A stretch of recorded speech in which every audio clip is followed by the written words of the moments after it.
Bonjour et bienvenue à la mini-méditation matinale de l'Église Saint-Lazare. On continue notre cheminement dans l'épître de Paul, la lettre de Paul aux Romains au chapitre 6, et on arrive à la fin du chapitre 6 aujourd'hui. Alors après nous avoir rappelé notre engagement passé au service du Dieu vivant, après nous avoir encouragé à vivre une vie en cohérence à l'image du Dieu saint au quotidien, avec un impératif présent, eh bien, Paul nous invite par le texte d'aujourd'hui à lever la tête non seulement vers le haut, mais aussi vers l'avenir.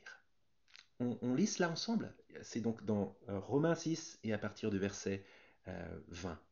Romains 6, 20. Lorsque vous étiez esclaves du péché, vous étiez libres à l'égard de la justice. Quels fruits portiez-vous alors? Des fruits dont vous avez honte maintenant, car leur fin, c'est la mort. Mais maintenant, libérés du péché et esclaves de Dieu, vous avez pour fruit la sanctification et pour fin la vie éternelle.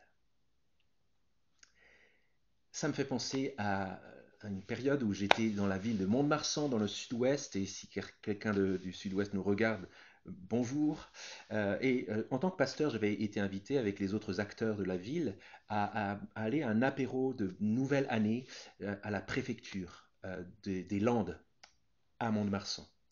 Et j'avais dû, du coup, m'habiller en conséquence. J'avais pris mon plus beau costume, j'en avais pas 36, mais j'avais mis le plus beau, la plus belle chemise pour honorer le préfet et la République par aussi ma tenue. Et ce qui était frappant, c'est que c'était vers 17h30, 18h en fin de journée, et dans la rue, on croisait des personnes qui étaient habillés dans la vie de tous les jours, de toutes sortes. Et moi, j'étais un petit peu comme un pingouin au milieu de tout le monde, parce que, en fait, tout le monde qui regardait un petit peu mon habit devinait où j'allais. Je descendais depuis ma maison, depuis l'église, jusque à la préfecture. Tout le monde savait que je me préparais à un événement particulier. J'allais à un endroit particulier. Et là, c'était pour le coup la préfecture. Quel est le rapport avec notre texte? Euh, c'est tout simplement que notre manière de nous habiller dit quelque chose de notre destination. Pour être encore plus précis, la beauté que nous dégageons par notre vie, par notre amour pour la justice, par notre progression dans la sainteté, cette vie belle et bonne qui plaît à Dieu, eh bien tout cela parle de notre destination. Et tout cela montre aussi si nous croyons vraiment que le Dieu qui a ramené Jésus son Fils de la mort à la vie va nous conduire vraiment à ce nouveau port, à ce port-là, qui est la vie éternelle qui vient. On s'imagine si j'avais oublié cette convocation à la préfecture, si j'avais été habillé comme pour bricoler, et qu'au dernier moment je m'étais rappelé de cette heure et que j'étais descendu avec mes habits de travail sales à la préfecture. Ça aurait juré par rapport à la destination. Ça aurait bafoué l'honneur de monsieur le préfet, de la réunion à laquelle il nous avait tous conviés. Et c'est vraiment aussi là la preuve que je n'avais pas cru ou que je n'avais pas pris au sérieux suffisamment les choses si je l'avais fait. Je vous rassure, je ne l'ai pas fait. Mais quand même, voyons le parallèle. Notre foi dans notre destination ultime, ça doit se voir au quotidien. Et il y a dans ce que dit Paul un encouragement puissant. Vous avez vu dans ce texte, Paul ne formule pas les choses sous forme d'impératif et de devoir, mais formule les choses sous forme de description. Regardez à partir du verset 20, à l'époque vous portiez des fruits détestables quand vous étiez libre de la justice, c'est-à-dire que la justice de Dieu n'avait aucune importance pour vous. Et maintenant, verset 21, libérés du péché et esclaves de Dieu, vous avez pour fruit la sanctification et pour fin la vie éternelle. Les beaux habits qui conviennent à la vie qui vient. La question qui nous regarde maintenant, c'est de savoir comment faire pour garder le cap. Comment faire pour porter toujours plus de fruits dignes de notre destination. La réponse, on l'a dans cette phrase de Paul.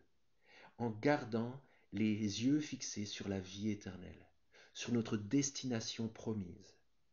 Paul dit, maintenant vous êtes libérés du péché, vous êtes esclaves de Dieu, vous avez pour fruit la sanctification et pour fin la vie éternelle. C'est vraiment l'élément en plus dans son développement dans ce verset. Ça me fait penser à une autre illustration qui m'est très chère pour ceux qui me connaissent. Une illustration agricole. J'ai appris à labourer un champ.